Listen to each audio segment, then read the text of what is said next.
respectfully is taken away from his aura of who he is, who people respect him to be. If you think about him, he's a clown. Like, I love the hip-hop culture. I'm in love with the hip-hop culture. Blood, sweat, and tears went in my movement for the hip-hop culture. Off in me first to go head on and confess. Jay Prince just dropped a bombshell. He's saying Wack 100 ain't just a snitch. He's the mastermind helping certain rappers walk free while others get slammed with heavy time. If Wack's the one cleaning up the mess, who's really running the show behind the curtain? Is he really looking out for artists or covering up something way bigger? If you've been tuned into the streets lately, this ain't new.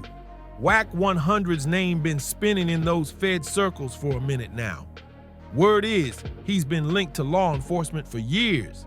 Sources say Wack 100 have been working with the feds and always gets early warnings before anything even pops off in the media. But Jay Prince didn't just throw out the snitch label. He said Wack's the reason some rappers are straight up untouchable. That ain't just shady. That's power moves on another level. And who's at the center of it all? You are giving me $10 million. Let's go! Who's gonna give you $10 million? Jayceon Taylor. Also known as The Game. Let's go. Is giving me $10 million. One court ruling alone hit him with a $7 million bill, but he didn't fold. Why? Wack! Not only has he stood firm next to him, but he also took over the game's masters, locked in his royalties, and is moving like he owns the whole catalog. This ain't just loyalty, it's control. That ain't just damage control, that's full-blown ownership. Wack didn't just lend a hand, he made himself the boss of every single dollar flowing in. You trying to sue the game? Gotta go through Wack. You want a piece of the game's music? Too late. Wack already got his cut locked in. And when people started saying that judgment was unfair, Wack didn't back down. He made noise like he was guarding his investment, not just his artist. So now you gotta wonder, was that loyalty? Or was he pulling strings for power? Cause it's looking like Wack ain't just managing these rappers. He got his hands on the keys to their survival. Then there's 6ix9ine, the rainbow-haired snitch everyone swore was done for. After he flipped in court, the whole rap scene turned their backs. Labels ditched him. OGs refused to stand next to him. His name got blacklisted. He was cooked until Wack swooped in like it was a clearance sale. Wack rewrote his whole game plan. Rebuilt contracts, gave him a voice on Clubhouse, and even sent him gas money when he was broke. That's not business. That's a full-on resurrection. Wack didn't just reboot a career, he dragged the cast out back into the spotlight like he was never marked. No cosigns, no street cred, just straight up media manipulation and what feels like serious protection on another level. And yet, 6ix9ine still out here moving city to city untouched. That mess should have buried him for good. But when Jay Prince called it out months ago, Wack didn't even flinch. He stood tall and said straight up, 6ix9ine was his guy, and he'd ride for him no matter what. But that ain't just loyalty, that's a chess move by someone who knows exactly where the secrets are buried. Now let's talk about Blueface.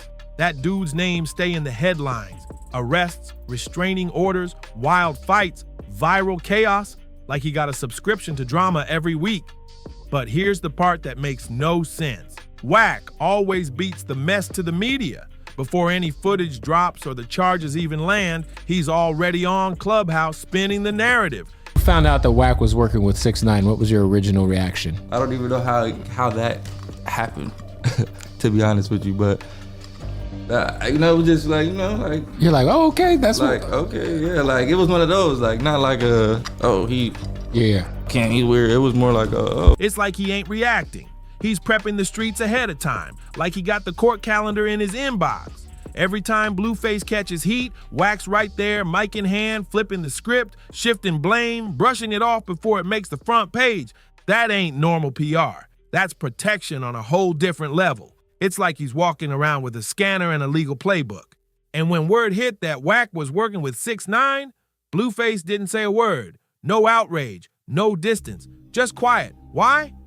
Because maybe, just maybe, he knows exactly who's keeping the wolves from tearing him up. That's when things went from messy to straight up federal level. Word on the street is Wack might have even had Birdman in his pocket at one point.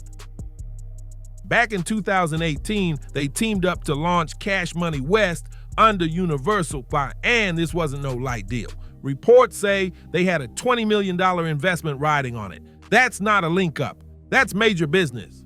They were building a whole new wave of West Coast talent, pushing artists like Savai Third. But it didn't last long. Wack and Birdman's alliance reportedly went left fast. Out of nowhere, Wack jumped on Clubhouse and started going off, called Birdman's artist BG a snitch just days after the man got released from doing 14 years. Instead of handling it behind the scenes, Wack claimed Birdman kept calling his phone, begging for a one-on-one conversation. But what did Wack do? He aired it all out, loud and raw, no filter, no respect. Even though BG's own former cellmate stood up for him, said BG never snitched. Wack didn't back down. No paperwork, no proof, just wild claims and a big mouth. That move burned that bridge down to ash.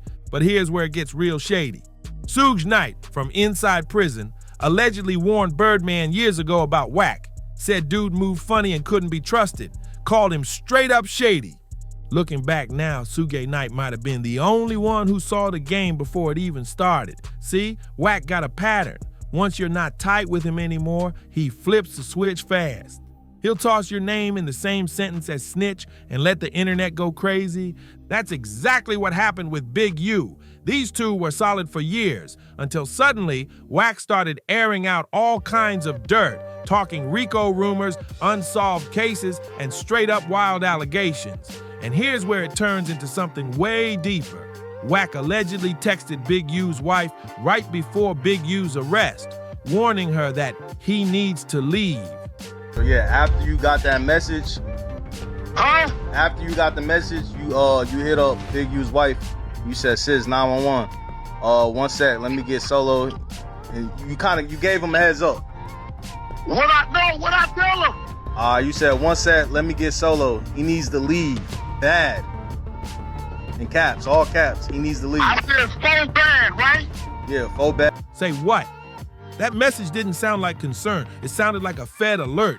And not long after, Big U got slapped with a federal case. So now everybody's asking how Wack always know what's about to go down. How's he always 10 steps ahead of charges, footage, and court drops? You can't even be mad at folks for wondering if he's got Fed connections or if he is one himself. I just want to say this to y'all. When they raided my houses and my property, they was asking about Wack. Wack, loose cannon, 600, and this internet stuff. Then came the Rayshawn Williams case, a tragic story about a high school football player who died under suspicious circumstances.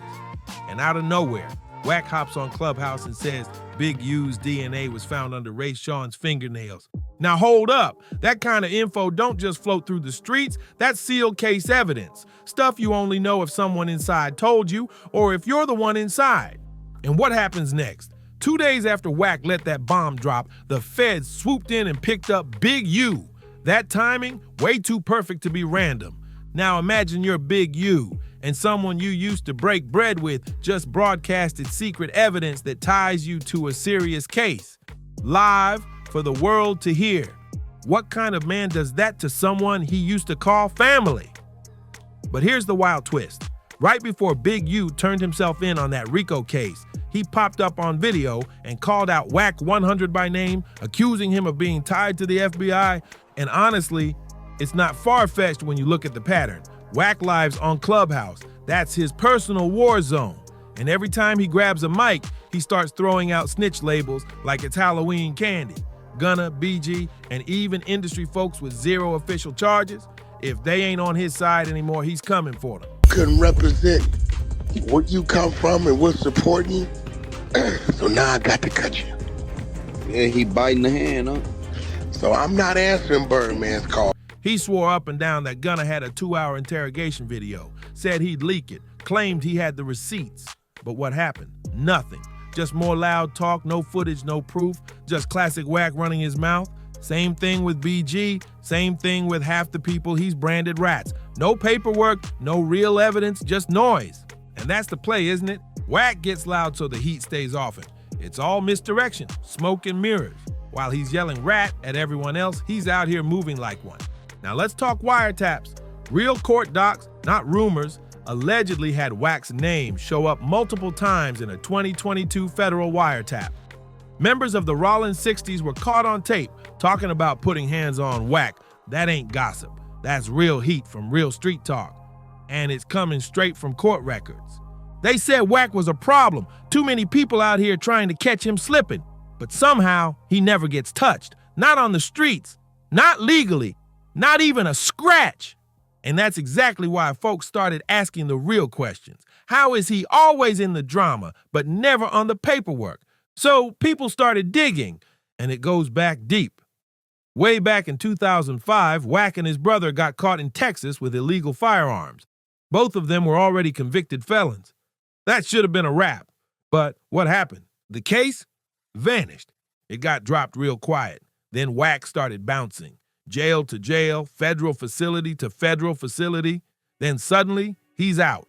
No trial, no sentencing, no clear reason. That's when the whispers started flying.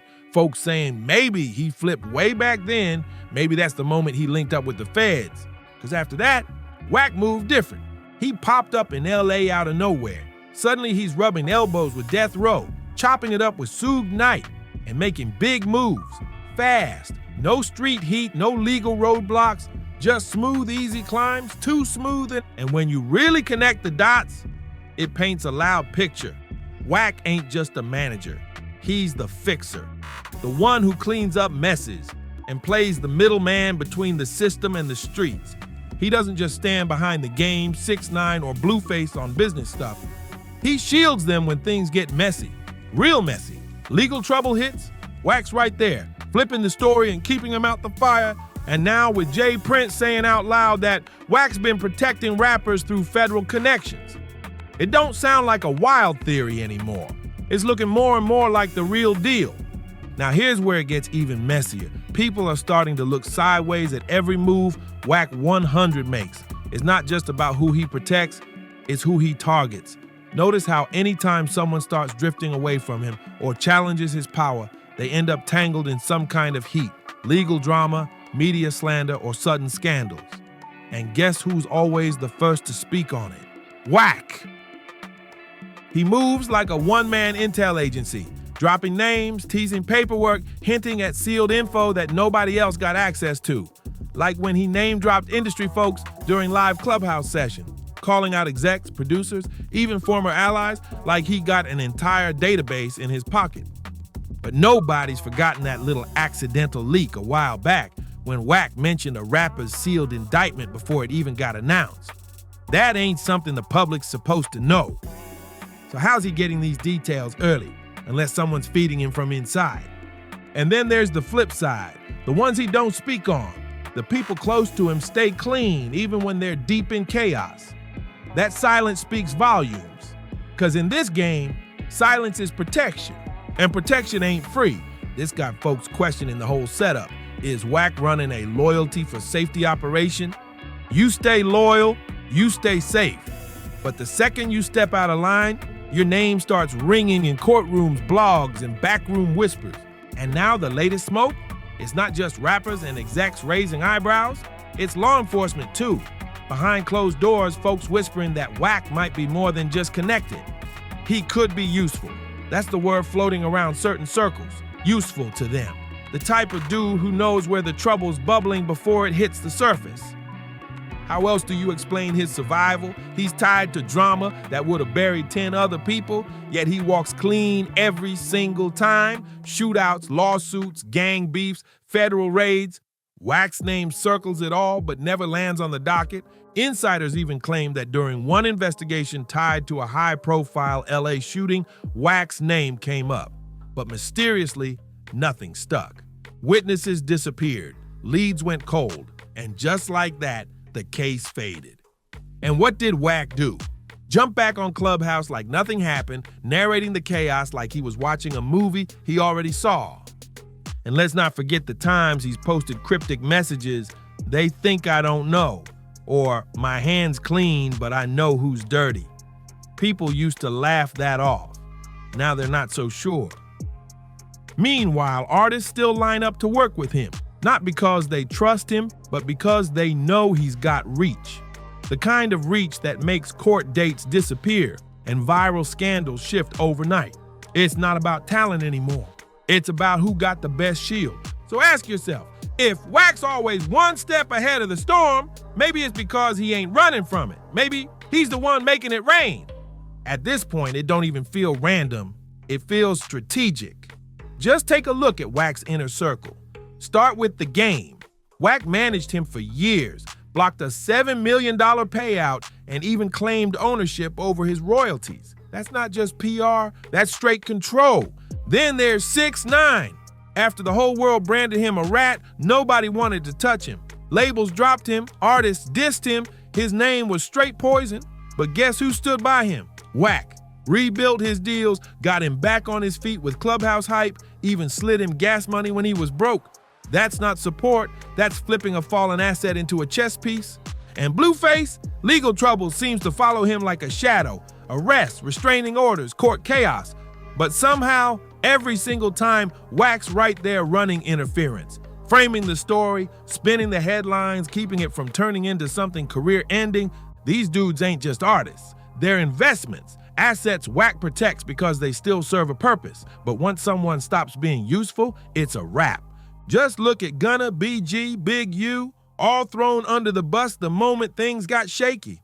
Soon as the loyalty cracks, Wack flips the script. Suddenly they're rats, liabilities, or worse, public targets. But for the game, 6ix9ine, Blueface, it's like they wear invisible armor. As long as they're beneficial to Wack's game, they stay untouchable. And the internet's not blind to it. One user said it best. Rat 100 is a professional storytelling snitch. One commenter hit it hard. You can tell Wack working with the feds. Man talks way too much. And that's real. One thing the streets teach you, stay away from the loud ones who gossip and move messy. Cause if Wack really is plugged in, picking who to shield and who to sacrifice, then he ain't just a manager. He's a straight up power broker. Not just in hip hop, but in the shadows behind it. And if Jay Prince already cracked that door open, then you gotta ask, who's the name Wack still protecting in the dark? Cause when that name finally drops, it won't just shake the rap game, it might take the whole tower down. Smash that like button if you're feeling the heat. Drop your thoughts in the comments. Who do you think Wack's really protecting? And don't forget to subscribe. Cause this story, it's far from over. See you on the next one.